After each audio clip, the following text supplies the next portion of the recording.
O xuízo contra o parricida Confeso de Moraña encara a súa recta final. Mañá o xurado retirarase a deliberar despois de escoitar os informes dos peritos que pasaron hoxe pola sala. Ao final da sesión, a defensa de David Zoubel modificaba as súas conclusións preliminares nas que alegaba o trastorno mental transitorio do seu cliente. Tras a confesión de onte do acusado, o letrado manifestaba a súa conformidade con todas as conclusións e acusacións que recolle a Fiscalía.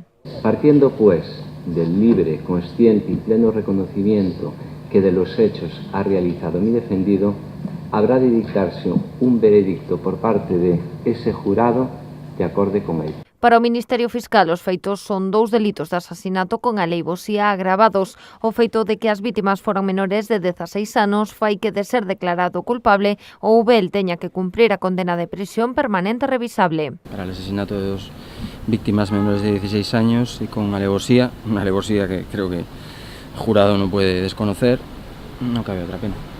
Deberían, con un poco de sentido común, declarar probados todos los hechos desfavorables al acusado y, por lo tanto, el veredicto, además, solo podría ser de culpabilidad y declarar también la plena culpabilidad porque lo ha reconocido él y porque todas las pruebas así lo indican.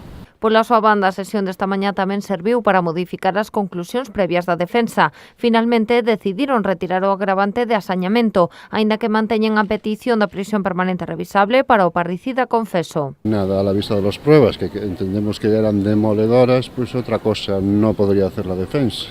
No hubo ensañamiento con las niñas, lo que pasa que en su momento, en la redacción de las conclusiones provisionales, pues pudiera existir el ensañamiento. Hoxe os especialistas que se encargaron da avaliación psíquica de David Zoubel concluíron que non presentaba ningún trastorno grave que anulara a súa vontade no momento do crime. Tamén detectaron falta de empatía e frialdade, con rasgos dunha personalidade narcisista. Ao remate da sesión, o asasino confeso non quixo facer uso da súa última intervención. ¿Quiere usted añadir algo?